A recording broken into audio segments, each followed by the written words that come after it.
한번 시작해 보도록 하겠습니다.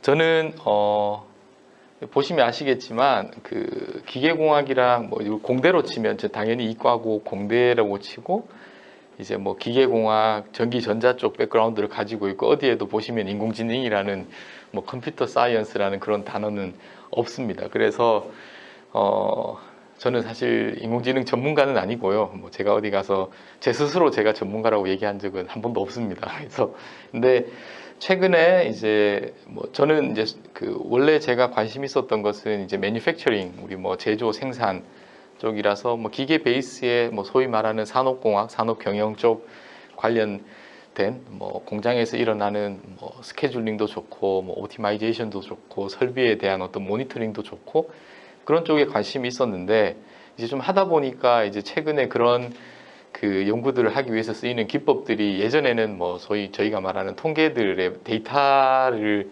이제 공장에서 제품을 생산하면서 나오는 데이터를 어떤 패턴들을 분석하기 위해서 통계 기법들을 많이 활용을 했었는데 이제 최근에 이제 뭐 인공지능 오늘 이제 그 이야기를 많이 할 텐데 그러면서 어떻게 보면 인공지능을 필요에 의해서 좀 뒤늦게 좀 공부를 한 케이스라고 보시면 되겠습니다. 그래서 뭐 저는 인공지능이 뭐 결론부터 말씀드리면 좋다는 얘기도 하고 싶지 않고 뭐 인공지능이 그렇다고 뭐 나쁘다는 얘기도 아니고 그냥 적정한 어떤 균형감을 가지시기를 위해서 제가 바라보는 인공지능에 대해서 좀 여러분들하고 공유를 하도록 하겠습니다.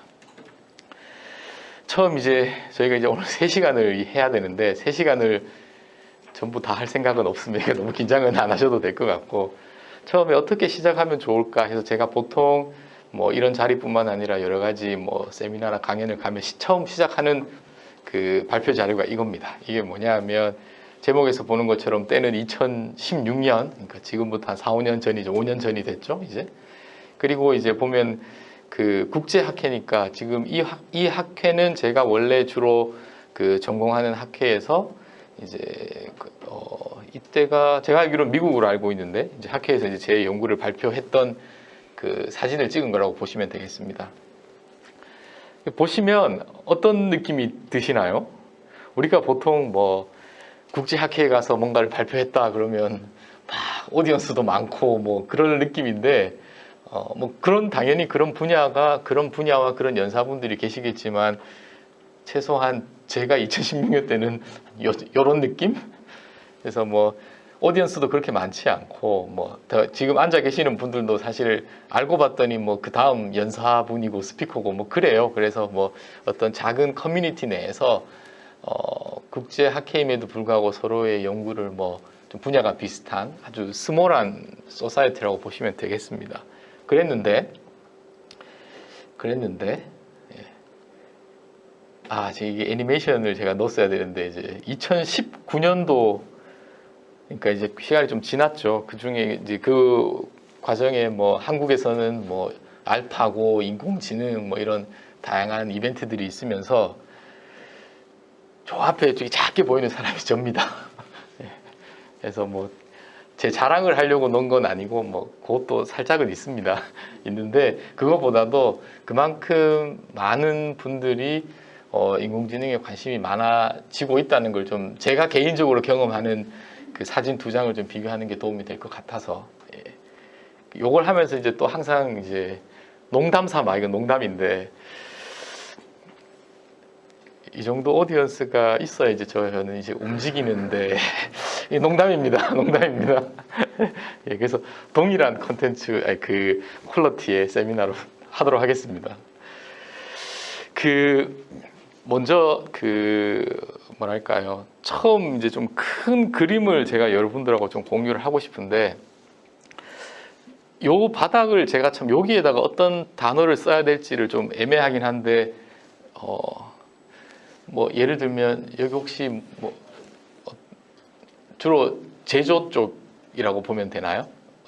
그러면 뭐 이건 뭐 여러분들 예를 들면 여러분의 어떤 공장 전체로 볼 수도 있고 뭐 어떤 공장에 있던 특정 설비라고 저는 뭐도 좋습니다. 아니면 뭐 의사면 뭐 환자 뭐 어떤 병원 뭐 그런 것도 좋고 이런 것들이 이제 실제로 이 세상에 존재하는 거고 우리는 뭔가 거기에서 그 현상들이나에 대해서 뭔가 좀 함축된 어떤 정보라든지 어떤 지식, 지혜, 뭐 난리지 뭐든 뭔가를 뽑아내는 게 우리가 궁극적으로 뭐 큰 맥락에서 하나의 방법일 것 같은데, 이걸 하기 위해서 이제 우리가 주로 하는 방법들이 뭐냐 하면, 뭐 학교로 다시 돌아가 보면 중학교, 고등학교 때 과학과 수학을 배우고, 이제 대학교 때는 더 세분화돼서 전공을 배우고, 저는 뭐 예를 들면 이게 저에게는 이게 기계 시스템이겠죠. 뭐 기계가 어떻게 돌아가는지에 대한 작동 원리, 뭐 F는 MA부터 시작을 해서 뭐 그런 거죠. 뭐 이게 뭐 어떤 바이오라면 거기에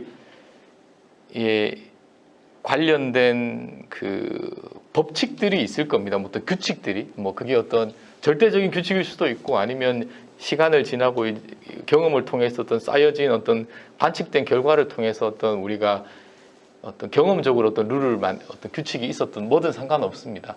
이러한 내용들을 예를 들면 대학교에서 그 전공에 맞게 공부를 하는 거죠. 그 공부를 하게 되면 결과물로 어떻게 되냐 하면, 제가 보기에는 이제 트레이닝이 되는 거죠. 머릿속에 이런 방식으로 세상을 바라보고 생각할 수 있게. 그래서 이제 이걸 보면서 이제 기계적인 전문가가 돼서 뭔가를 하는 거죠. 저도 이렇게 트레이닝이 됐고, 여기 계시는 대부분들이 이런 방식으로 트레이닝이 됐다고 저는 생각을 해요. 근데 이제 뭐 최근도 아니에요. 예전부터 동일하게 여기로 가고 싶은데 어떻게 가냐 하면, 여기에서 뭔가 뭐 신호가 나올 거잖아요. 뭐 예를 들어 설비면 뭐 입력 신호가 들어갈 거고, 제어 신호가 들어갈 거고, 뭐 생산이 되면서 뭐 진동이 있을 테고, 뭐 온도 압력이 바뀔 테고, 뭔가가 우리가 측정할 수 있는, 아니면 측정할 신호를 통해서 간접적으로 유추할 수 있는 어떠한 형태의 신호든 데이터든 뭐가 있을 텐데, 이제 뭐 그냥 뭉뚱거려서 센서에서 데이터가 취득이 되고, 여기 데이터가 막 생성이 된 겁니다. 근데 이 데이터는 여기서 나왔으니까 얘와 관련은 있죠. 관련이 있습니다. 뭐 관련이 없지는 않을 거예요. 그러면 제가 질문을 드리면, 우리가 최종적으로 가고 싶은 건 여기예요. 그럼 여기에서 여기로 가는 요 화살표를 잘 하기 위해서, 그러니까 이제 데이터가 됐던 빅데이터가 됐던 뭐 어떤 엑셀 파일이든 뭐 서버에든 뭐 어떤 형식이든 이제 숫자일 필요도 없죠. 뭐 데이터가 있고, 거기에서 요 인포메이션을 추출하기 위해서 잘 하려면 무슨 학과를 가면 될까요? 아니면 무슨 과목을 들으면 될까요? 분석. 예, 근데 분석이라는, 예를 들어 대학교 학과로 치면 분석이라는 학과는 없잖아요. 뭐 예, 뭐 예를 들면 무슨 과로 가면 될까요? 통계학과. 제가 보기엔 요쪽인데 통계학과가 맞습니다. 통계학과. 근데 우리 인공지능 할 때 통계라고는 얘기하지 않잖아요.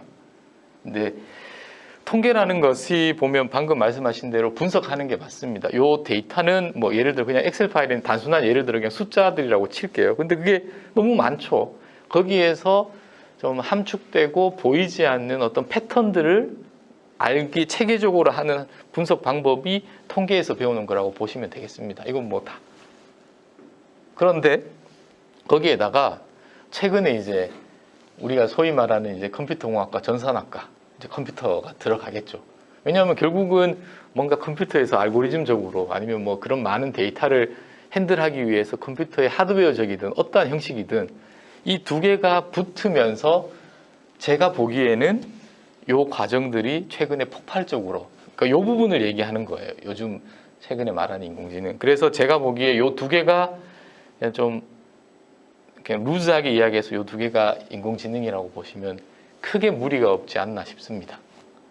그래서 자, 그러면 이 인공지능은 좀 큰 범주에서 이야기를 하는 거고, 여기 있는지 모르겠는데 또 다음은 또 그럼 인공지능 자체를 이제 최근에 이제 인공지능에서는 요 분류를 어떻게 나누느냐고 하면, 뭐 요 정도는 어떻게 뭐 들어보셨을 수도 있고, 아니면 이제 상식선에서 이제 기억을 해두시면 좋을 것 같습니다. 머신러닝과 딥러닝이라는 게 있다. 한국말로는 기계학습, 딥러닝은 한국말로도 딥러닝이에요. 뭐 심층학습이라고 얘기도 하긴 하는데, 그래서 오늘 이런저런 이야기를 하면서 뭐 제가 뭐 머신러닝의 알고리즘이 어떻고 딥러닝 그런 얘기를 할 계획은 전혀 없으니까 긴장 안 하셔도 되지만, 요 두 개에 대한 좀 차이점에 대해서는 좀 아실 필요는 도움이 될 것 같아서 몇 가지 예를 들어서 제가 계속 좀 설명을 드리도록 하겠습니다. 이제 데이터에 관한 이야기를 처음 해야 되는데 지금 인공지능 얘기를 하기 전에 데이터에 대한 이야기를 좀 하도록 하겠습니다. 뭐 요즘 뭐 어딜 가나 누구나 이런 강연을 하면 데이터가 중요하다는 얘기를 다 하고 있는 걸 알지만 저도 또 그걸 좀 강조를 해야 될 것 같아서 제가 이제 학교에 있으니까 이제 수업 강의를 해야 되는데 한 1학년이나 대학교 1학년이나 2학년에 이제 그 물리를 가르쳐야 돼요. 뭐 여기 물리 전공 아니셔도 전혀 상관없습니다. 어떤 걸 제가 좀 예를 들고 싶으냐 하면 그게 이제 물리 시간이라고 하죠. 그 뭐 뉴턴이 뭐 그런 거 했잖아요. 사과가 떨어지는 걸 보고 지구가 사과를 당기고 뭐 사과도 지구 뭐 그런 그럼 지구가 지금 우리를 당기고 있어서 우리가 지금 이렇게 여기 땅에 붙어 있는 건데 그랬을 때 뭐 이야기가 뭐 중력 가속도 뭐 이런 게 있을 겁니다. 아마. 그러면 지금 우리가 받고 있는 우리 모두가 받고 있는 중력 가속도는 지금 얼마일까요? 뭐 숫자 기억나실 텐데 뭐 9.8 뭐 이런 거 기억나실 겁니다. 아마 이건 다 아시죠? 그러니까 지구가 우리를 9.8 뭔가는 뭔지 모르겠지만 그걸 당기고 있다고 치겠습니다. 그러면 제가 지구가 얘도 9.8로 당기고 있어요. 근데 얘를 떨어뜨리면 자유낙하라고 하죠. 이제 우리가 그 떨어지고 있는 그 순간에 얘가 받는 중력 가속도는 얼마일까요? 갑자기 이제 인공지능 들으러 오셨는데 물리를 물어봐서 당황스러우실 텐데 이제 질문은 아시겠죠? 얘가 자유낙하를 하는 동안 같이 아닌가요? 9.8로 갔다 0. 자, 그러니까 제가 이제 계속 저는 예시를 들어서 설명을 드릴 텐데 지금 이게 뭐냐 하면 제가 말씀드린 다시 좀 돌아가면 지금 우리 이거 가지고 여러분들이 지금 고민해서 답을 하시는 겁니다. 물리 시간에 배웠던 지식이든 경험이든 이 방법으로. 그래서 뭐 두 가지가 나온 것 같은데 뭐 9.8로 갔다 또는 0이다 뭐 이런 얘기가 있어요. 자, 근데 어떻게 하면 정답을 알 수 있을까요? 두 가지 방법이 제가 물리 공부를 더 잘하던가 근데 제가 그 얘기를 하고 싶은 건 아니겠죠. 검색. 또 이게 또 맞네요. 요즘은 예, 구글에 검색을 해서 물어보면 됩니다. 예. 그럼 인터넷 없다고 치고. 제가 데이터라고 했잖아요. 자, 실험을 해보죠. 측정을 해보죠. 그럼 그건 진짜일 거잖아요. 자, 그러기 위해서는 이제 제가 장치를 만들었습니다. 그러니까 데이터를 센서를 만든 거죠. 그 센서가 이제 이렇게 만들었어요. 뭐 이걸 뭐 어떻게 만드는지 설명을 안 드리겠습니다. 그러면 지금 이제 자유낙하를 해야 되는데 그냥 떨어뜨리면 뭐 이렇게 떨어질 수 있으니까 제가 좀 이렇게 그 가이드를 하기 위해서 그냥 관을 만들었다고 치시고 뭐 그건 신경 안 쓰셔도 될 것 같고 지금 여기를 보면 이제 제가 동영상을 틀 텐데 9.8인데 그냥 그 노멀라이징을 해서 그냥 1G 이렇게 1이 지금 1로 있습니다. 그럼 제가 떨어뜨리면서 측정된 거를 플롯을 할 텐데 얼마가 되는지 한번 보시죠. 그러면 그건 정답이잖아요. 자, 잘 보시니까 쑥 지나갑니다. 잘 보셔야 돼요. 떨어지는 순간 얼마가 되는지.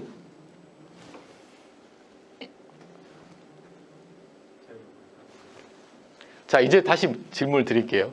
자유낙하하는 물체가 받는 중력 가속도는? 중력 가속도는?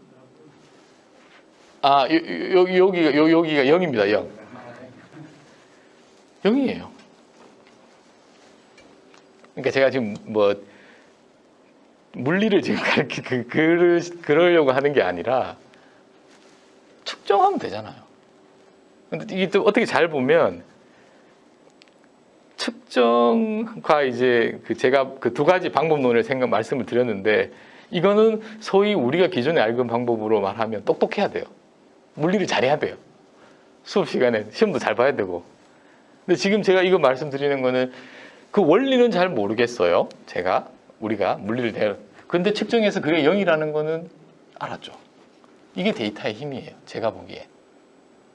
그래서 데이터의 중요성에 대해서 좀 말씀을 드렸고 또 이거는 아까 제가 시작하기 전에 좀 플레이를 해서 소리를 좀 들으셨을 수 있을 텐데 저희 포항은 KTX만 들어오니까 큰 문제가 없는 없을 텐데 제가 울산에 있을 때 이제 SR KTX가 이제 계속 있었다가 2016년 말부터 SRT가 다니기는 시작했어요. 그리고 정식으로 오픈한 건 제가 알기로 2017년 초반인 걸로 알고 있고, 그래서 뭐 그때 새로운 뭐 KTX가 있는데 SRT 뭐 그런 얘기를 하면서 제가 이제 출장을 간다고 타봤는데, 여러분 혹시 기억하실 분도 있는지 모르겠지만 초반에 정말 이랬어요. 지난해 말에 개통한 후속 고속도로 SRT의 진동이 심하다는 승객들 불만이 잇따르고 있습니다. 저희 취재진이 전문가와 함께 정리 추적. 아유, 그 불만을 가진 승객 중에 한 명이 저였습니다. 정말로 진동이 심했어요. 전 노선이라고 특정 지역 아니었나요? 뭐 그럴 수도 있고 하여튼 그래서 일단은 제가 이제 이쪽은 제가 이제 뭐 철도라든지 뭐 그거에 대해 전문가는 아니니까 제 개인적인 경험으로 말씀을 드릴게요. 일단은 화가 났어요. 왜 화가 났냐면 제가 그때는 이제 저는 나름 그래도 기계공학을 하는 사람으로서 제가 이해하기로는 우리가 처음에 고속 전철을 KTX라는 걸 만들면서 기술이 없어서 제가 알기로는 프랑스에 있는 떼제베의 기술을 가져와서 만든 걸로 알고 있습니다. 그리고 좀 시간이 지나서 한국의 기술력이 들어간 게 KTX 산천인 걸로 알고 있고, 또 이제 가장 최근에 이제 SRT. 그래서 뭐 저는 나름 그냥 그 심플하게 해서 이제 이거는 이제 한국의 기술로 만들었다고 저는 그렇게 가정을 했어요. 근데 타봤더니 막 일단 기계가 떨린다는 거는 문제가 있다는 겁니다. 뭔지는 뭐 그 어떤 거에 대한 문제에 대한 최종적인 결과물로 진동이 발생을 하는 거니까, 이게 저는 우리나라에 대한 최소한 그 기계 기술에 대한 거에 실망이 컸죠. 이게 이제 개인적으로 그래서 좀 화도 나고, 그래서 어떻게 했느냐, 출장을 자주 가니까 어떨 때는 서울역도 가고 SRT도 가고, 근데 그냥 진동이라는 거는 주관적일 수 있잖아요. 누구는 나는 진동이 심하다고, 누구는 괜찮다고 얘기할 수도 있잖아요. 그래서 여기 보시면 제가 출장을 갈 때마다 몰래 그 허락은 받지 않고, 왜냐하면 저는 진동하는 센서가 있으니까, 측정을 하는 센서가 있으니까 이 진동을 측정했죠. 뭐 그 또 조사를 또 나름 했으면 엉터리는 아니에요. 나름 조사를 했더니 동대구와 대전 사이에가 같은 선로를 이용합니다. 지금도 그런지 모르겠지만, 그러면 정확하게 진동의 차이는 그 위에 있는 그 뭐 차량의 차이라고 가정을 했어요. 그래서 측정을 했습니다. 이제 진동 센서라는 게 뭐냐 하면 그냥 이렇게 생겼고 X, Y, Z 3축으로 떨림을 측정하는 거예요. 뭐 그냥 떨림을 측정한다고 생각하시면 되겠습니다. 그래서 보면 X축, Y축, Z축으로 SRT 동대구에서 대전, 그 시간을 정말 풀로 다 측정한 겁니다. 지금 플러스를 한 거예요. 자, 요거는 뭐죠? SRT. 그럼 이제 KTX를 보여드리겠습니다. 어떨지. KTX. KTX.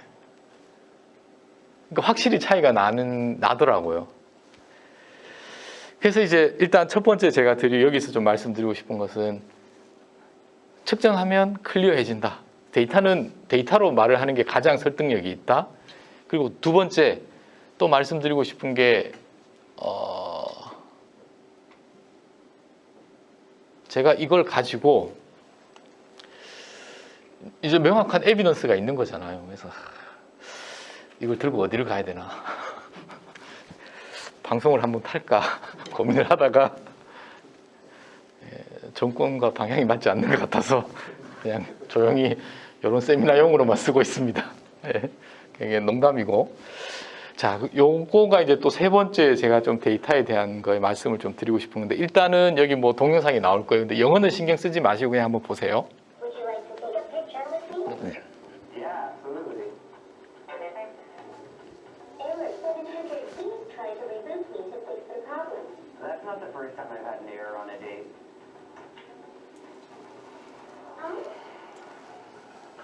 So the good thing about a date with a robot, if it doesn't go well, you can just replace it with another one. 예, 혹시 지금 어떤 상황인지 좀 간략하게 설명해 주실 분 있으신가요? 상황이? 아니면 한 번 더 들려드릴까요? 자, 다시 예, 알겠습니다. 뭐냐면 요런 로봇을 만들었어요. 이거 로봇이죠. 만들어서 그 로봇을 홍보하는 동영상입니다. 홍보하는 동영상인데 그럼 제가 다시 플레이를 하면서 제가 설명을 드릴게요. Would you like to take a picture with me? 뭐 하자 그랬더니 그래 하자 그랬어요. 근데 갑자기 고장이 났어요. Please try to reboot 고장이 났어요. the problem. That's not the first time I've had an error on a date. 그러더니 갑자기 요 사람들이 와서 요거를 싹 교체를 합니다. So the good thing about a date with a robot, if it doesn't go well, you can just replace 얘가 다시 살아났어요. 자, 일단은 또 저 개인적인 견해를 저 이제 기계공학과 전기전자 쪽에 저는 백그라운드를 가지고 있으니까 보통 우리 로봇 그러면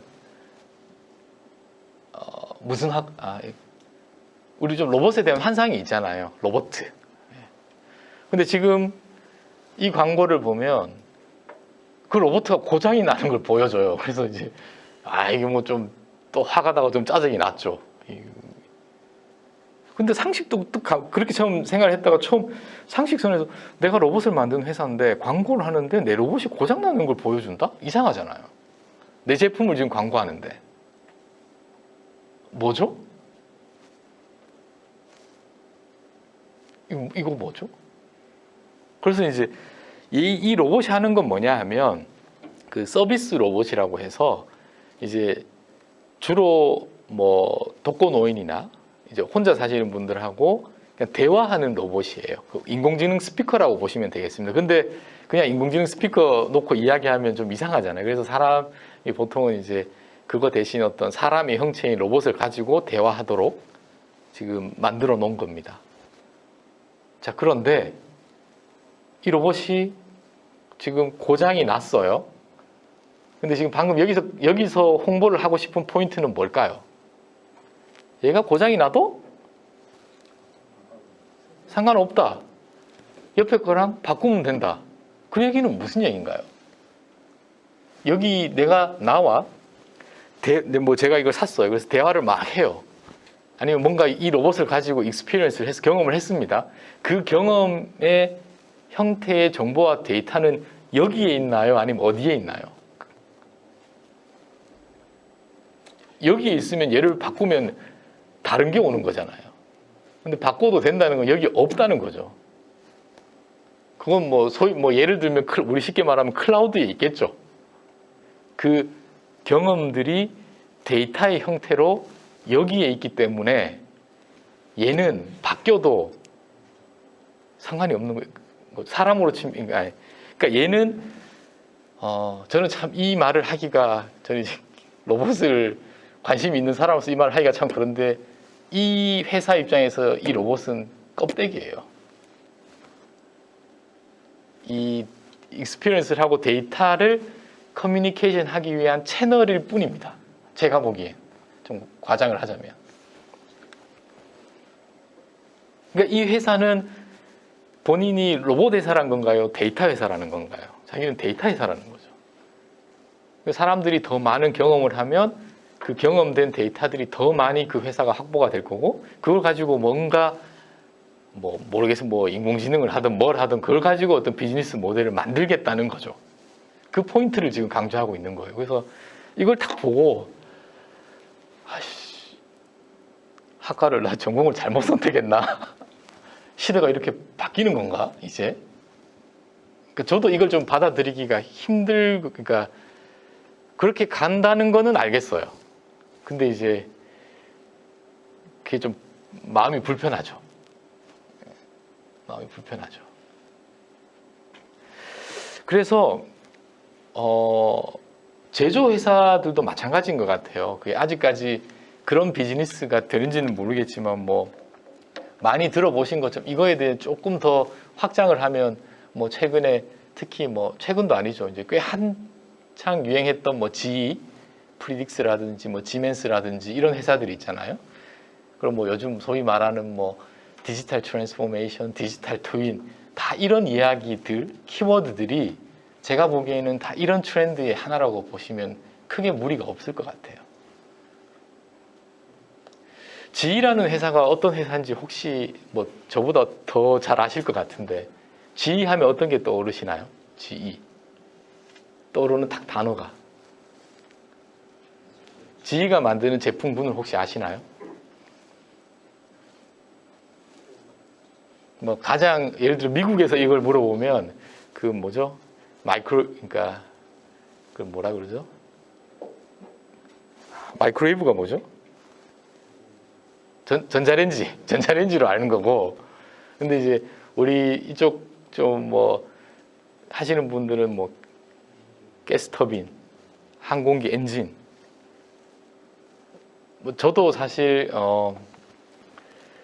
가스터빈 뭐 발전소에 가서 제가 그걸 볼 경험 최근 이제 교수가 돼서 그런 걸 몇 번 들여다 가서 봤는데 이걸 참 말로 표현하기가 그게 뭐냐면 뭐 여러분들 뭐 우리 비행기 탈 때 보면 항공기 엔진형도 보시잖아요. 그런 느낌의 사이즈가 한 이런 방만하다고 해야 될까요? 딱 그걸 보는 순간 이게 막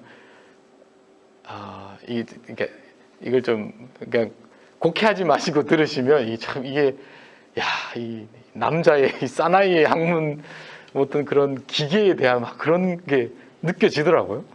이게 제 개인적인 겁니다. 근데 그런 지위가 자기는 하드웨어 회사가 아니라 소프트웨어 회사래요. 이제 이 뭐지? 분명히 하드웨어 만드는 회사인데 왜 저는 이해가 안 갔죠. 지금도 아직 그 과정 중에 있는 것 같고 뭐 지위가 그렇게 해서 실제로 뭐 돈을 버는지 이런 거는 잘 뭐 좀 아직 논란이 좀 있는 것 같지만 그래서 분명히 그런 큰 회사들도 이런 데이터의 중요성에 대해서는 지금 보고 있는 것 같아요. 뭐 좀 더 일례로 예를 들면 그냥 이렇게 예를 들게요. 그냥 좀 심플리파이해서 우리나라에 발전소가 있습니다. 한전. 우리 발전소 세우잖아요. 그럼 발전소라는 게 우리가 전기를 주면 모터가 돌지만 모터를 돌리면 전기가 나오니까 그 원리입니다. 그럼 모터를 돌리려면 물을 끓여가지고 화력이든 뭐 원자력이든 끓여가지고 그 스팀으로 돌리는데 돌리는 거를 가스 터빈을 돌려요. 그러니까 터빈을 돌립니다. 근데 이 돌리는데 그 터빈은 누가 만들까요? 그 터빈을 예를 들면 대표적인 주자가 GE라고 보시면 돼요. 한국은 두산중공업이 만듭니다. 자, 그러면 예전에는 GE는 가스터빈 잘 만들어 가지고 이제 다 전 세계의 발전소에 다 납품을 했겠죠. 스토리가 이제 발전소에서 그걸로 전기를 잘 만들었을 거예요. 아무 문제 뭐 발전사도 해피하고 GE도 돈 벌어서 해피하고 매뉴팩처러고 운영하는 발전사. 근데 발전소에서 뭐 예를 들어 5년 10년 오퍼레이팅을 하니까 고장이 날 거 아니에요. 뭐 블레이드가 뭐 가스터빈이 고장이 뭐 축이 휘던 블레이드가 날아가던 그럼 어떻게 해야 될까요? 우리 한국에 뭐 어디 발전소에 운영을 하다가 가스터빈이 뭐 고장이 나서 스탑을 했습니다. 그럼 어떻게 해야 되죠? 우리는 고칠 기술이 없을 거잖아요. 그러면 GE에다 연락을 해야겠죠. 그럼 GE가 이제 뭐 예를 들어 미국에 있다 치고 뭐 그럼 뭐 2달, 석 달 그냥 가는 거예요. 반년 그냥 가는 겁니다. 그럼 우리 발전소 6개월 서 있어야 되는 거예요. 그러니까 또 한전 입장에서 또 이건 아니잖아요. 이거 뭐 어떻게 해야 되냐? 그럼 이제 GE가 그러겠죠. 메인터넌스를 해라. 그러겠죠. 우리 항상 하는 유지보수. 그럼 어떻게? 뭐 이쪽은 우리가 이제 지식이 없으니까. 뭐 예를 들면 6개월에 한 번씩 오버홀을 해라. 그냥 다 뜯어서 다 점검해라. 뭐 우리는 기술력이 없으니까 하라는 데 해야겠죠. 그거 했어요. 그럼 뭐 또 6개월에 한 번씩 계속 했다고 치겠습니다. 그래서 매년 이렇게 1년에 2번씩 해서 또 뭐 한 5년, 10년이 지났다고 치죠. 그럼 우리도 정비를 하는 사람 입장에서 운영사가 있고 정비를 하는데 뜯어보면 우리도 노하우가 생길 거잖아요. 뜯어서 근데 조건이 뭐냐 하면 뜯을 때마다 예를 들어서 이 부품은 무조건 교체하여라. 그러고 여기서 장사를 하겠죠. 근데 교체를 해야죠. 왜냐하면 교체를 안 해서 고장이 나면 나는 책임지고 싶지 않으니까. 그런데 이 엔지니어들이 뜯어보면 알잖아요. 이게 여러분들 다. 교체를 하라고 하는데 뭐 예를 들어서 이 부품 하나가 뭐 1억, 2억이라고 하겠습니다. 내가 아무리 봐도 이건 멀쩡해. 교체하고 싶지 않아요. 근데 비용이니까. 여러분들 뭐 그 회사를 관리하시는 분들은 지금 동의를 다 어그리를 하실 것 같은데. 그래서 이제 그 다음 나온 게 뭐냐면 이 발전소의 운영사에서 지휘한테 요구하는 게 상태 모니터링을 좀 해달라. 그래서 뭐 정기적으로 하는 건 하고 상태가 나빠지면 그때 뭐 미리 알 수 있다면 미리 오더를 하고 뭐 이렇게 정비를 하면 되니까. 그래서 오케이. 그 다음부터 지휘라는 이런 류의 회사들이 하기 시작한 것이 하드웨어뿐만 아니라 여기에다가 센서를 달아서 판매하기 시작했겠죠. 센서를 달아서. 왜냐하면 모니터 상태를 알려면 뭔가 이렇게 우리가 이렇게 뭐 소리를 듣고 이렇게 감각을 알듯이 그랬는데 그래서 뭐 여기 또 이제 여기도 센서까지 다니까 더 비싸게 팔 수 있어서 해피. 여기는 상태 모니터링을 하니까 유지 보수를 하는데 비용이 드니까 또 해피. 다 됐어요. 다 해피해요. 자, 그러고 저는 이게 지휘가 의도했는지 아닌지 모르겠습니다. 근데 어느 날 그러고 봤더니 전 세계에 있는 발전소의 모든 터빈의 데이터가 실시간으로 시카고에 있는 뭐죠? 그걸 데이터베이스에 쫙 오고 있는 거예요. 전 세계에 있는 모든 데이터가. 아, 한국의 저 A라는 발전소에서 지금 뭘 하고 있구나, 상태가 어떻구나, 다. 뭐 한국뿐만 아니라. 모르겠으면 지희가 처음에 이거에 대한 가치나 밸류를 알았는지 아니면 하다 보니까 그건 저는 모르겠어요. 뭐 제가 이제 스토리를 만들자면. 그랬더니 이제 지희가 딱 봤더니 이거랑 똑같은 거예요. 아, 가스터빈은 껍데기였구나. 나는 지금 그거보다 더 많은 밸류가 있는 데이터를 전 세계에 있는 지휘를 쓰는 모든 데이터를 20년간, 30년간 축적을 시간이 지나봤더니 해버린 거예요. 이제 그거 가지고 뭐 뭘 가지고 또 비즈니스를 하면 되겠죠. 뭐 그건 뭐 여기가 하겠죠. 뭐 전 세계의 발전소에다 뭐 지금 상태가 어떤지 알려줄 수도 있고 아니면 자기가 뭐 서비스까지 다 가져가는 거죠. 제품 하나 팔고 끝나는 게 아니라 이 제품 팔고 이 제품 죽을 때까지 뭐라고 전주기 서비스를 내가 다 해주겠다. 그래서 돈 얼마 더 내라. 근데 이렇게 되면 무서운 게 뭔지 아세요? 이 제품 아닌 걸 쓸 수가 없어요, 이제는. 우리가 그 G라는 그 제품에 더 네.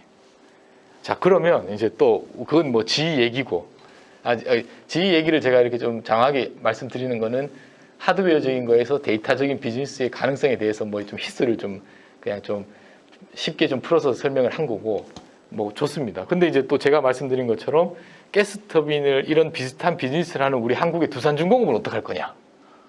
우리 두산중공업이 돈을 벌어야 되잖아요.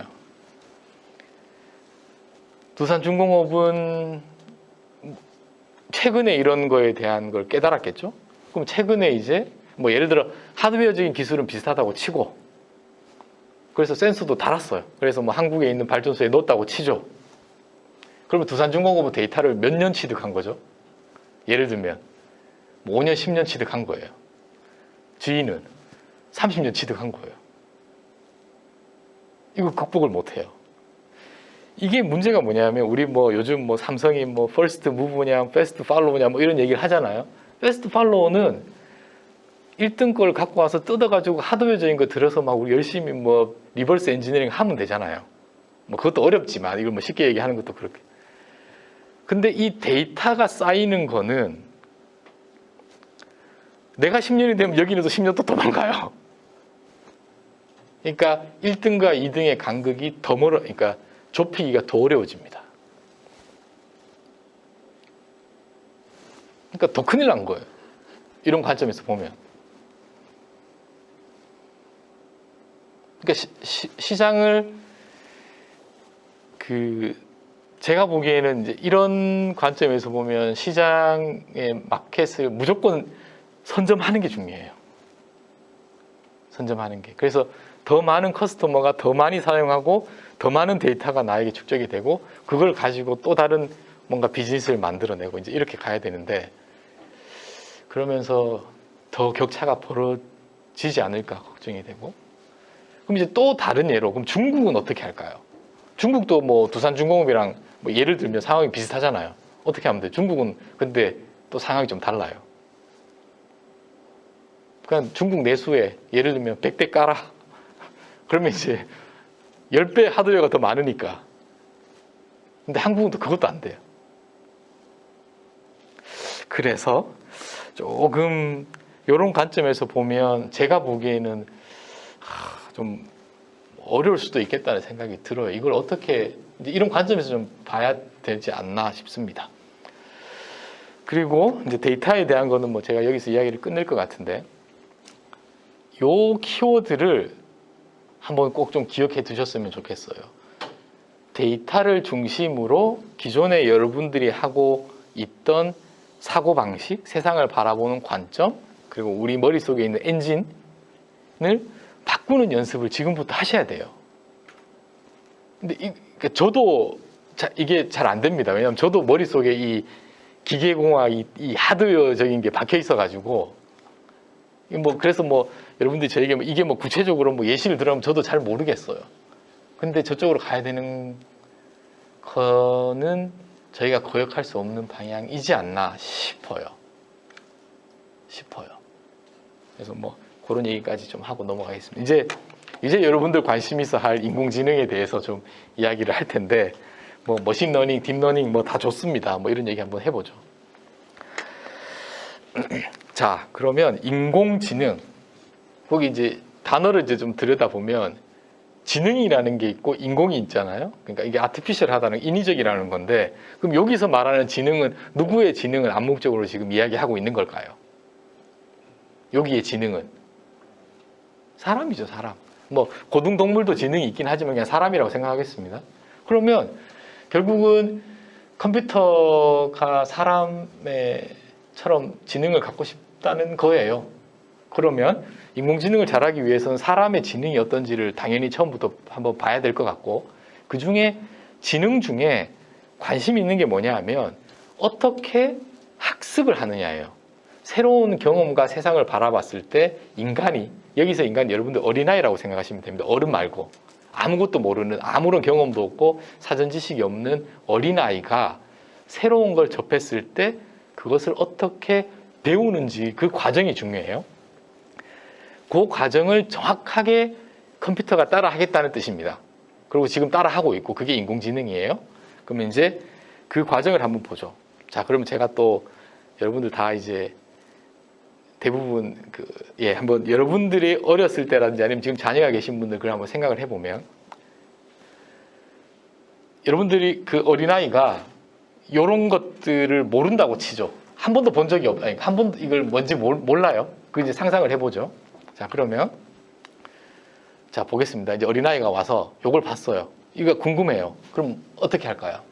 얘가 이 어린아이가 이걸 실제로 의자를 봤어요. 그러면 근데 의자 그러니까 저걸 봤어요. 그럼 어떻게 하죠? 그러니까 엄마 이거 뭐야? 아빠 이거 아빠한테는 잘 안 물어보는 것 같고 엄마 이거 뭐야?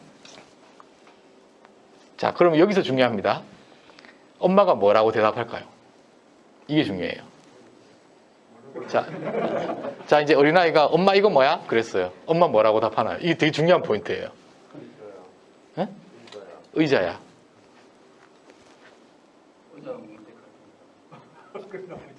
그러니까 예를 들어 엄마 이건 뭐야? 그랬더니 엄마가 그냥 뭐 예를 들어 설거지 하다가 그거 의자야. 그리고 또 다음날 그래서 이제 좀 예를 들어 다른 의자가 있었다고 치죠. 엄마 이건 뭐야? 그것도 의자야.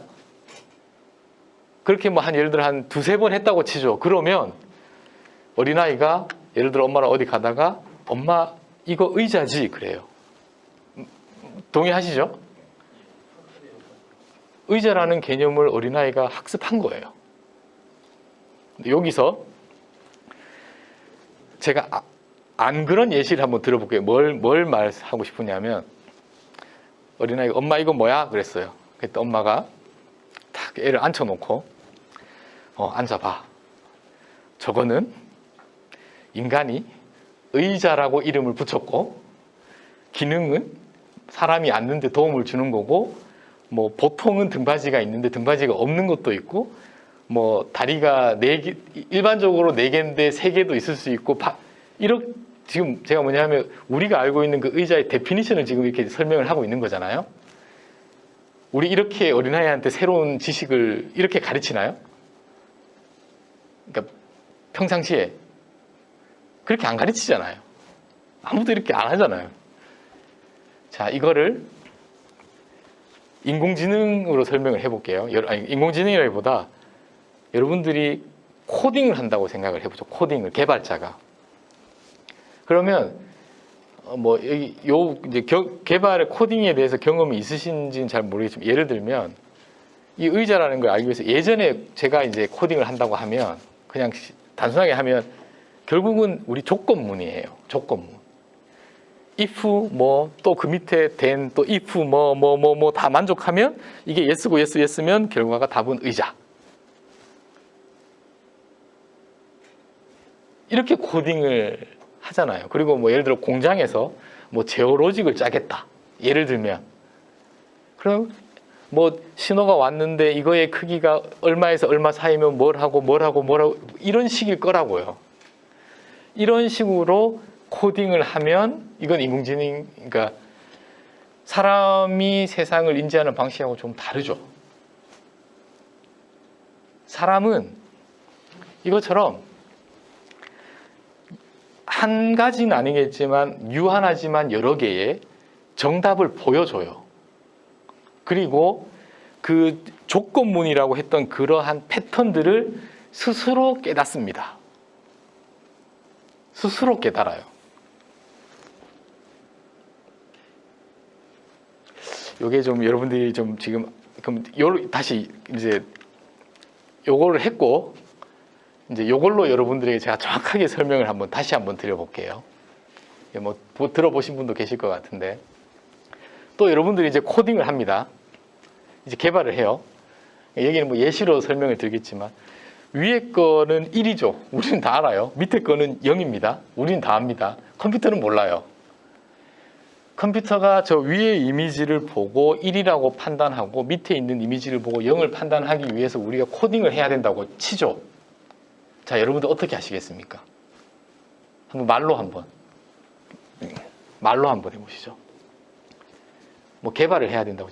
지금은 이런 예로 들었는데, 뭐 여러분들 뭐 제조 환경에서 예를 들어 어떤 이미지 촬영을 해서 이거면 양품이고 이거는 불량, 뭐 이런 거랑 같은 예시라고 설명을 드릴 수 있을 것 같아요. 위에 걸 보고 1이라고 판단하고 밑에 걸 보고 0이라고 판단하는 프로그래밍 또는 코딩을 어떻게 할 수 있을까요?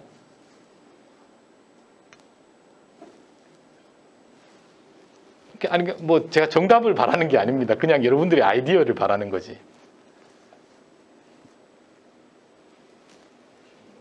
그냥 예를 들면 검은색의 면적이 0이 클까요? 1이 클까요? 그냥 러프하게 0이 조금 1보단 클 것 같아요. 뭐 예를 들면 또 뭐가 있을까요? 뭐 속이 비었느냐? 뭐 예를 들면 여기서부터 걸어가고 있는데 뭐 흰색이었다 검은색, 또 흰색, 검은색 뭐 바뀌고 여기는 한번 뭐 그럴 수 있잖아요. 자, 여러분들 지금 저와 같이 논의한 방식으로 사고하시고 코딩하시려고 하면 다 우리는 옛날 스타일의 개발자인 겁니다. 옛날 스타일 또는 머신러닝 쪽으로 기계학습 쪽으로 사고하고 있는 거예요. 왜냐하면 여러분들이 지금 저와 논의했던 것이 0과 1을 구별하기 위한 특정 또는 특성들이 뭔지를 지금 저와 같이 뽑았죠. 그걸 가지고 결국 또 조건문 걸 거잖아요. 이런 특성이 있는데 만약 이게 이러면 1이고 이러면 0이다. 지금 그렇게 저랑 한 거잖아요. 지금까지 훌륭한 엔지니어란 전문 지식이 많을 수도 있고 경험이 많아서 0과 1을 이 문제 같으면 잘 구별할 수 있는 좋은 특징들을 알고 있는 사람들이 훌륭한 엔지니어였어요. 지금까지는. 자, 그런데 소위 말하는 딥러닝 코딩을 어떻게 하느냐. 이제 이게 중요해요. 이걸 이야기하고 싶은 거예요. 자, 컴퓨터한테 이걸 보여줘요. 그럼 컴퓨터가 이제 보겠죠. 그리고 뭐를 하냐. 컴퓨터 이게 엄만 거예요. 지금 네가 보고 있는 건 0이야. 그리고 아무 말도 그게 끝이에요, 그게. 지금 1을 보고 있어. 끝. 근데 한 번이 아니죠. 많이 보여줘야겠죠.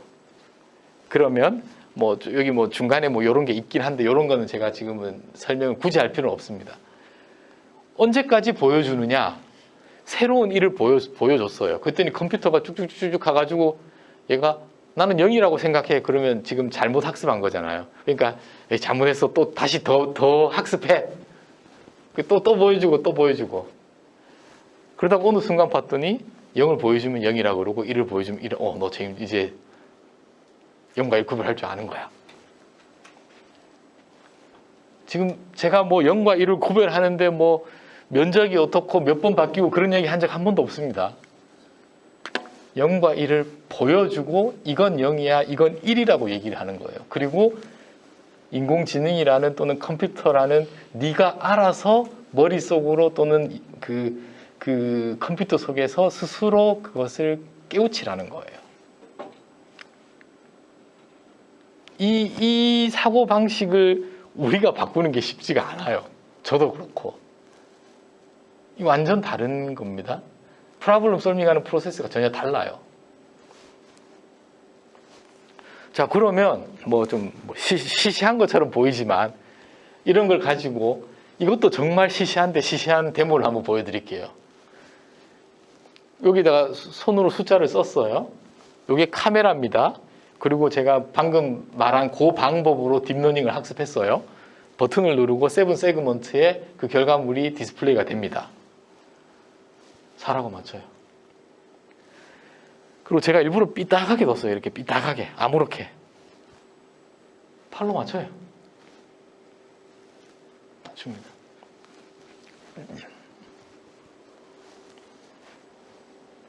(7이라고) 맞춰요. 이건 데모고 제가 뭐 이 숫자를 잘 맞추는 걸 연구를 했다는 그런 의미가 아니라 이걸 하기 위한 학습 방법에 대해서 그 차이점을 여러분들이 좀 이제는 좀 다른 관점에서 바라보셨으면 좋겠고, 그냥 예를 들어 공장이다. 이거 여러분들이 뭐 카메라일 뿐만 아니라 여러분들이 가지고 있는 다양한 형태의 센서, 그리고 여러분들의 시스템, 관심이 있는 뭐 제품, 설비에서 시스템을 가지고 뭔가 분류를 해내는, 진단해내는 모든 것들이 이 프레임워크에 다 들어가요. 그리고 요 안에는 뭘 한다? 내가 원하는 것들을 보여줘요. 그리고 정답까지 알려줘야 됩니다. 그때는. 이렇게 되는 거예요. 그러면 뭐 숫자만 할 수 있느냐? 아닙니다. 그럼 이렇게 한번 해볼게요. 제가 지금 보여드리려고 하는 동영상은 뭐냐 하면 요 화면에 사람이 있을 확률이에요. 지금 보니까 뭐 99.9% 좋습니다. 이걸 한번 보여드릴게요. 사람이 없어요. 지금도 없고 계속 없어요? 있어요. 이게 실시간이에요. 리얼타임으로. 자, 그럼 제가 질문 또 드릴게요. 이거를 하는 인공지능을 개발하기 위해서 이제 딥러닝적으로 해야 되는 프로세스가 어떻게 되나요? 자, 제가 여러분들한테 이 태스크를 드렸어요. 여러분들 어떻게 해야 된다는 거죠, 이제? 데이터를 모았어요. 예, 그 다음.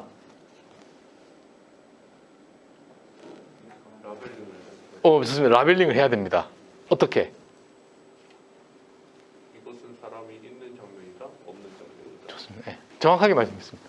자, 이제 어떻게 해야 되냐? 이걸 만들기 위해서 딥러닝적으로 문제를 풀려면 일단 인터넷에서 사진을 긁어와요. 그럼 그 사진은 그냥 아무렇게나 갖고 왔으니까 그 그림에 사람이 있을 수도 있고 없을 수도 있겠죠. 아무거나 가져왔으니까. 그런데 여기서 중요한 거예요. 사람이 요 그림을 보고 사람이 있으면 예를 들어 1, 사람이 없으면 0, 뭐 yes도 no도 뭐도 상관없습니다. 이 라벨링 작업을 해야 돼요. 이건 인공지능이 하는 게 아닙니다. 이건 우리가 해야 되는 거예요. 그리고 그거를 인공지능에게 보여주는 겁니다. 사진과 그 라벨을 동시에. 그러면 이게 만들어져요. 자, 그러면 여기서 저는 좀 어떤 생각이 들었냐 하면, 뭐 여러분들도 그럴지 모르겠지만 저는 이게 뭐지? 그러니까 결국은 데이터 준비와 데이터의 라벨링을 사람이 해야 되는 거죠. 내가 인공지능을 위해서 일을 하는 거가 되는 거 아닌가요, 지금? 저는 좀 그런 느낌을 좀 받았는데, 맞습니다. 다시 정확하게 말씀드릴게요. 훌륭한, 그러니까 예전 기준? 그러니까 훌륭한 엔지니어라고 하면 제가 보기에는 전문 분야에 대한 지식도 많고 경험도 많은 엔지니어였다면, 이제는 뭐 제가 뭐 확 이게 아니라 좀 이런 흐름에서 보면 부지런한 사람이 좋은 엔지니어예요. 약간 이런 흐름에서 보면. 그러니까 좀 달라졌어요, 이제. 인공지능이 좋은 판단을 내리기 위해서는 당연히 좋은 데이터를 봐야 돼요. 많이. 좋다는 거는 라벨이 정확하게 잘 돼 있어야 된다는 거죠. 그만큼 이제 사람이 수고를 해야 되는 겁니다.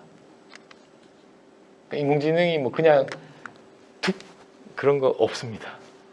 그래서 그런 메시지를 좀 드리고 싶고, 뭐 영상만 되느냐, 뭐 그럴 또 오해의 소지가 있어서 또 사운드도 가지고 왔습니다. 요걸 한번 들어보시죠. 요거는 뭐 이렇게 보이지만 이거는 제가 실제로 산학 과제를 한 거에서 데이터를 가지고 온 건데 어떤 프로세스인지는 제가 동영상을 보고 설명을 드릴게요. 자, 여기서 녹색과 빨간색을 누를 거예요. 그러면 이게 스피커입니다. 소리가 뭐가 피 날 거예요. 여기 연결이 안 돼 있습니다. 이게 마이크예요. 소리를 듣고 여기서 빨간색인지 녹색인지 맞출 겁니다. 한번 보죠.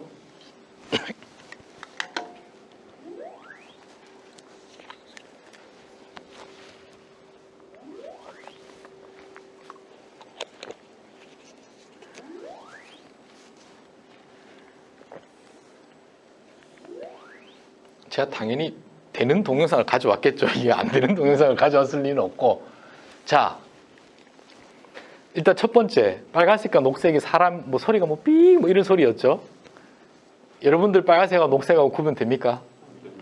안 되는 게 맞아요. 사람은 구별하면 안 됩니다. 구별하는 사람 이상한 거예요. 자, 그럼 이 소리는 뭐냐? 이 소리는 정확하게 무슨 소리냐? 삼성이 핸드폰을 만드는데 여기 스피커 있잖아요. 스피커는 삼성이 만들진 않겠죠. 서플라이어가 만들지. 서플라이어가 만들어서 삼성의 제품하고 삼성이 다 어셈블리를 한 다음 이제 핸드폰을 만들었어요. 그렇지만 그러니까 불량이 있으면 안 되잖아요. 삼성 책임이니까. 그래서 출고하기 전에 스피커를 검사합니다. 어떻게 하느냐? 스피커를 틀어보겠죠. 스피커를 틀고 그 소리를 듣습니다. 근데 스피커를 어떻게 방금 듣는 건 뭐냐 하면 그냥 특정 주파수에서 소리를 내는 게 아니라 사람이 들을 수 있는 프리퀀시를 쭉 훑어야 되잖아요. 왜냐하면 이 주파수 영역을 다 봐야 되니까. 그래서 방금 프리퀀시 스위핑을 쭉 한 그 소리입니다. 자, 지금 뭘 여러분들이 보고 계시냐 하면 삼성전자 핸드폰 공장의 마지막 단에서 스피커가 양품인지 불량인지를 인공지능 기법을 써서 검사하는 알고리즘과 시스템을 보여드리는 거예요. 지금 실제로 이렇게 검사를 하고 있습니다.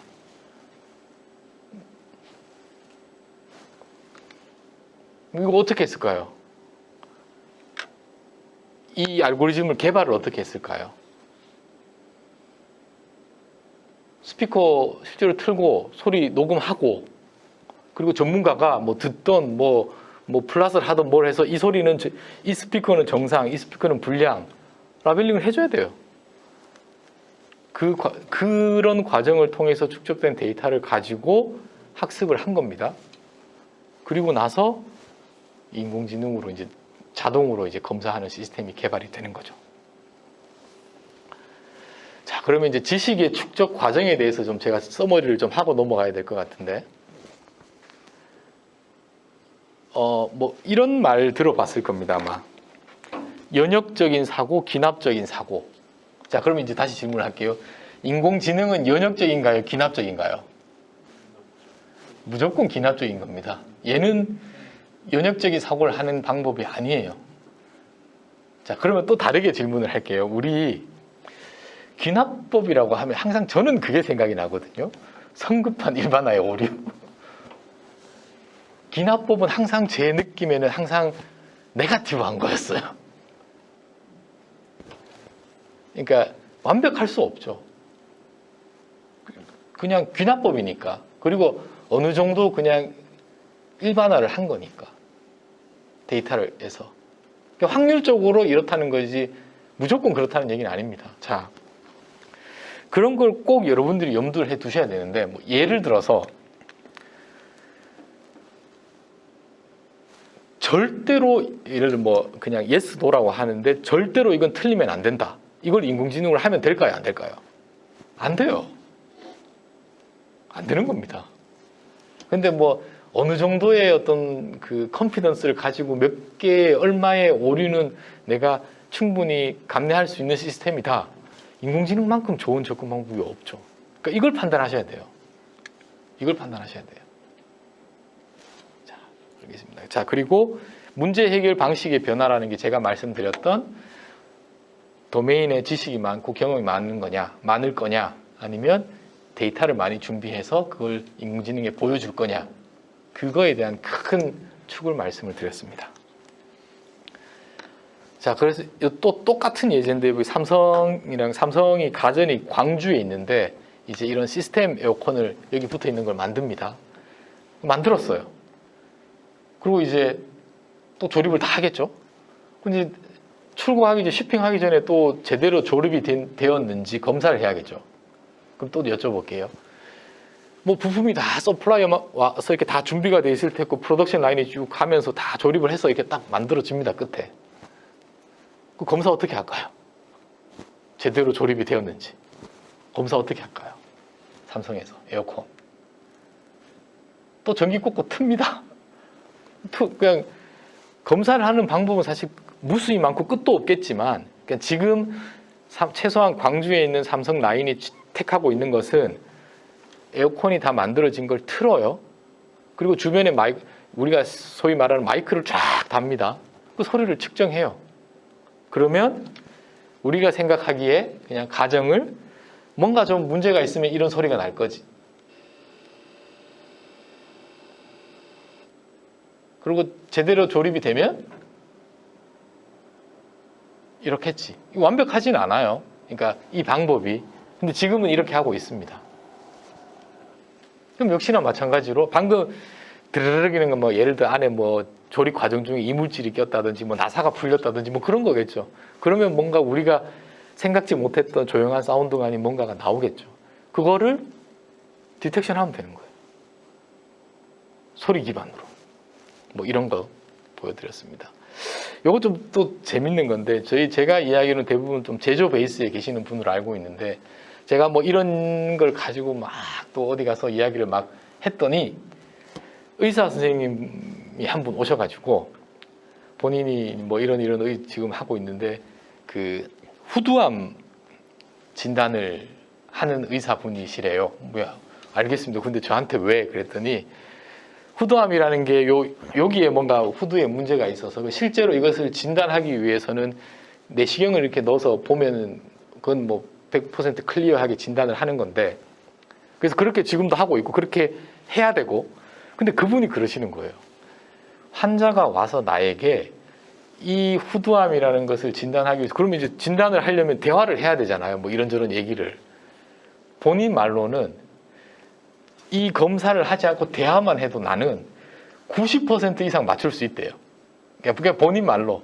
그 얘기는 뭐냐 하면 환자의 사운드의 그 보이스에 어떤 특징들이 묻어 있다는 거죠. 근데 그게 뭐 정확하게 뭐가 어때서가 아니라 그냥 느낌상, 그 경험상. 그래서 제가 좋습니다. 그러면 지금부터 환자가 와서 이제 어떻게 인공지능 모델을 개발할 겁니다. 어떻게 해야 되느냐? 환자가 오면 이 소리를 내게 하세요. 그리고 이 소리를 내게 하세요.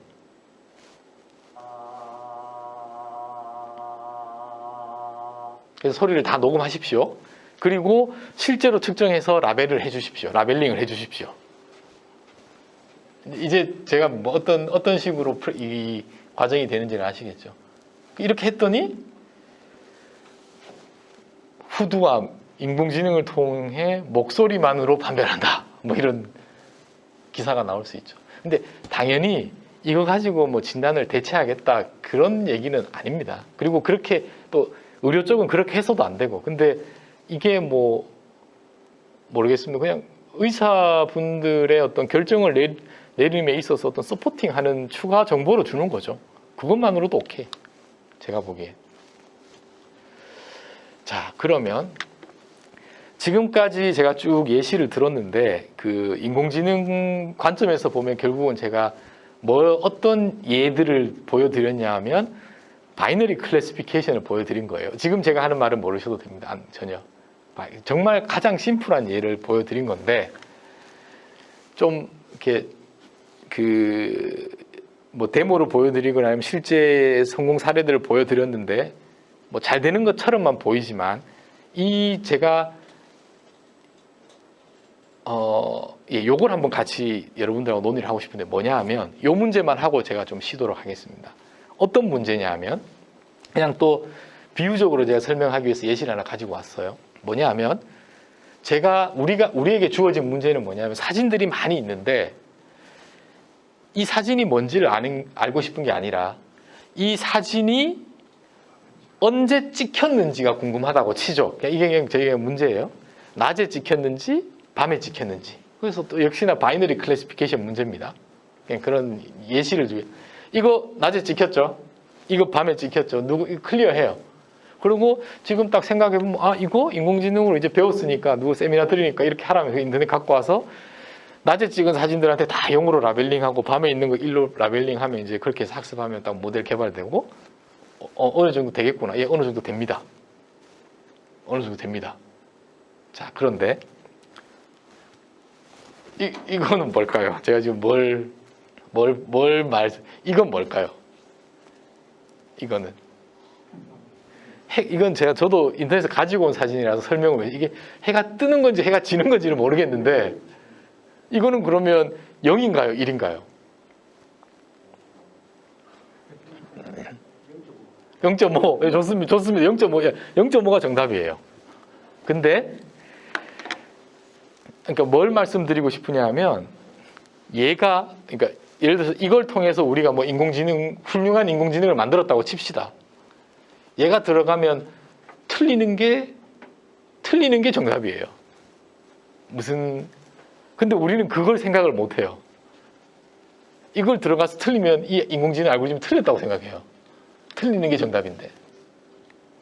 무슨 말인지. 그게 어떤 데서 문제가 발생을 하냐면 요건 뭐 그림으로 제가 설명을 드리고 뭐 해가 뜨는 걸로 설명을 드렸지만 뭐 제품이라고 생각해도 상관없어요. 우리가 피지컬한 세상에서 다루는 것은 대부분 다 연속적이에요. 근데 지금 설명드리는 이쪽은 다 이산적입니다. 잘 생각해 보시면 그 차이가 있어요. 그래서 이거를 어떻게 핸들할 거 아니야? 이건 우리가 결정하는 거예요. 이거는 틀려도 되는 거예요. 무슨 말씀이신지. 그러니까 이런 거를 좀 놓치기 쉽다는 거. 그러니까 뭘 말씀드리고 싶으냐 하면 여러분들 생산 라인에 있어요. 그래서 이걸 인공지능 만들었는데 쭉 했더니 정확도가 예를 들어 85%가 나왔어요. 그러니까 숫자만 보면. 근데 예를 들어 위에서 95%로 올려라고 얘기를 해요. 그럴 거잖아요. 뭐 99%로 올려라. 근데 실제로 측정된 데이터가 이런 경우일 수도 있다니까요. 그래서 85%가 맞는 거예요. 근데 그걸 이제 들여다보지 않으면 모른다는 걸 제가 말씀을 드리는 거고, 또 좀 재밌는 거. 요 사진. 자, 여러분들에게 이게 낮에 찍었나요? 밤에 찍었나요? 한번 맞춰보세요. 네? 그러니까. 그럼 언제 찍었는데? 낮에 찍었어요. 사람은 저걸 보면 낮에 찍었는지 알아요.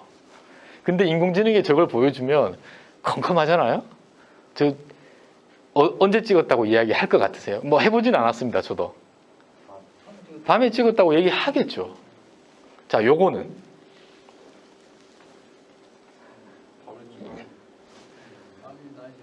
그러니까 우리는 밤인지 알죠. 창문을 보면. 근데 화나잖아요.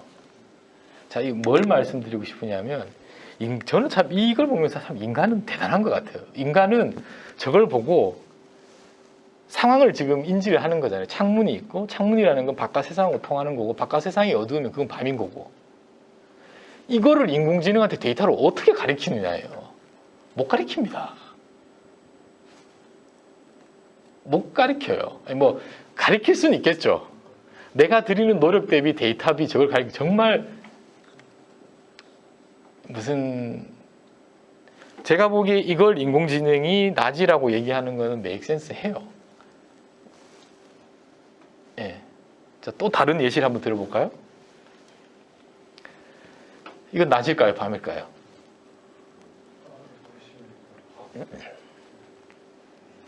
사실 뭐 좀 정답을 말씀 저도 이게 제가 정말 좋은 사진을 정말 1시간 넘게 찾았는데 못 찾은 상황을 연출하고 싶은 게 뭐냐면 이게 사실 방 실내고 창문이었기 때문에 새벽 2시인지 낮 2시인지 저도 모르겠습니다. 그런데 지금 뭐냐 하면 우리는 시계라는 개념이 뭔지를 알잖아요. 지금 2시잖아요. 이게 제가 원했던 건 예를 들어서 이 밝으니까 인공지능은 낮이라고 했는데 이게 새벽 2시에서 이제 창문이 있고 좀 어두우면 새벽 2시인 우리가 알 텐데 제가 정말 그런 이미지를 못 찾겠더라고요. 근데 뭐냐 하면 역시나 마찬가지로 저런 상황의 그 사전 지식, 시계라는 우리 인간이 만들어낸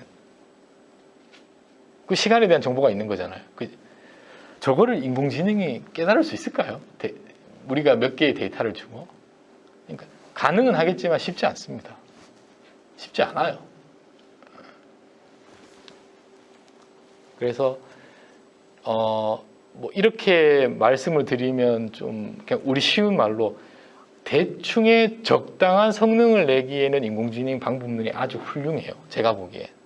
그런데 우리가 일반적으로 생각하는 정말 그 기대 정말 어려운 겁니다.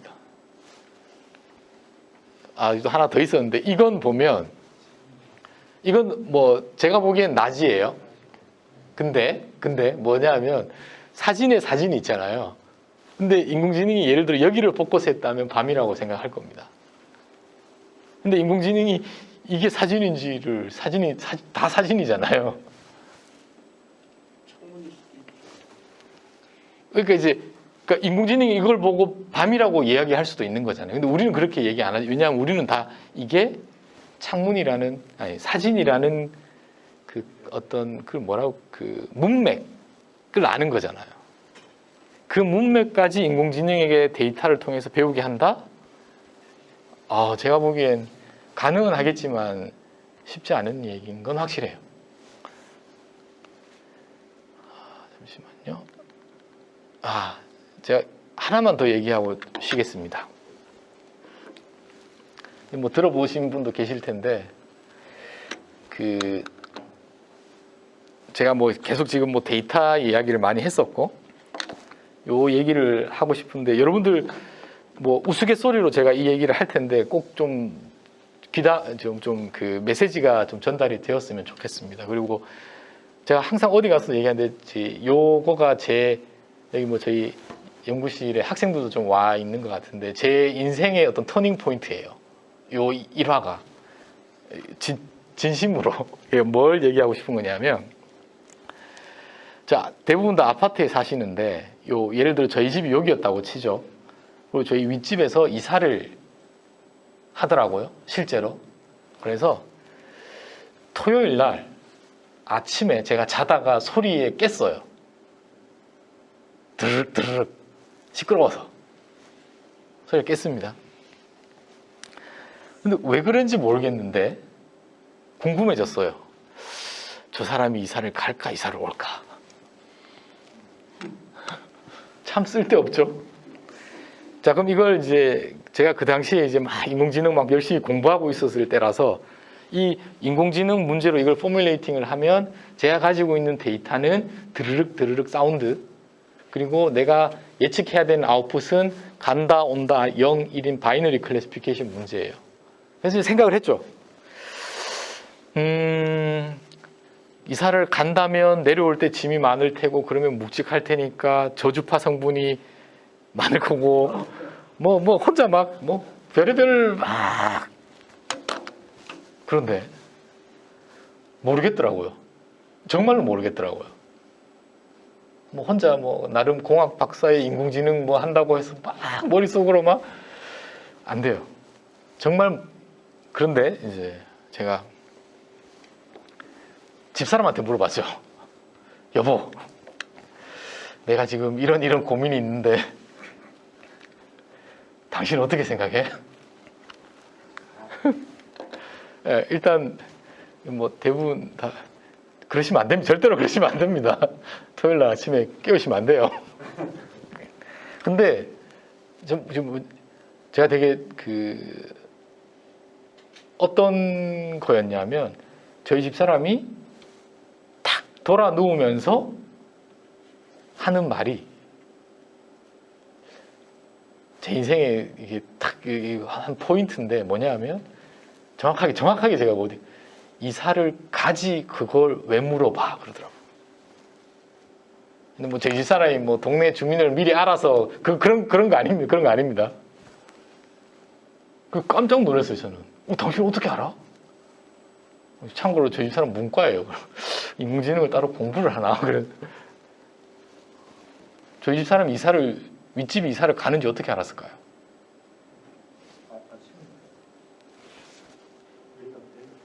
아침이니까 이사를 가죠. 오전에 사는 사람이 이사를 가야 오후에 이사를 오죠. 시시하죠.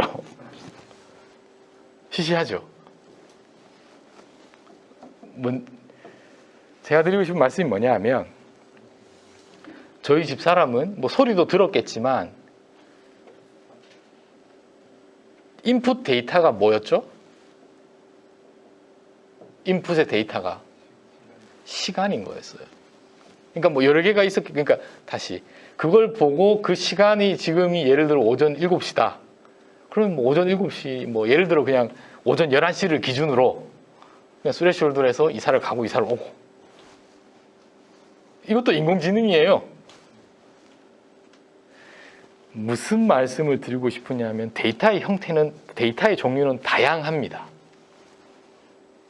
이 데이터로도 내가 이 문제를 풀 수 있고 이 데이터로도 문제를 풀 수는 있겠죠. 뭐 없을 수도 있고. 그런데 어떠한 데이터를 취하면 인공지능 부분이 쉬워질 수 있고 어떠한 데이터를 취하면 어려워질 수 있어요. 그래서 인공지능 알고리즘이라는 이 자체도 중요. 그리고 이 인공지능이 좋은 결론을 내리기 위해서 들어가는 데이터라는 재료인데 이 재료의 종류도 중요해요. 그럼 이 종류는 그럼 또 반대로 얘기를 하면 어느 데이터가 좋은지를 누가 결정해야 될까요?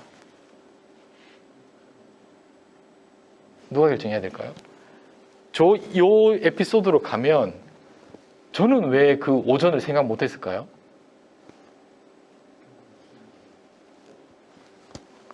뭐 좀 과장해서 얘기를 하면 이사계에 저희 집사람은 전문가였고 저는 비전문가였던 거죠. 그래서 여러분들의 문제의 도메인에 인공지능을 적용해서 문제를 풀려고 할 때 인공지능 기술 전문가도 필요하고 플러스 그 문제의 전문가가 좋은 문제를 풀기 위해 문제를 풀기 위해서 좋은 데이터를 픽하고 가공하고 전처리를 할 가능성이 높습니다. 왜냐면 내가 그걸 잘 아니까. 그 말씀을 드리고 싶습니다. 예, 이렇게 해서 한 10분? 15분? 10분에서 3시 25분에 더 재밌는 이야기로 돌아오도록 하겠습니다. 감사합니다.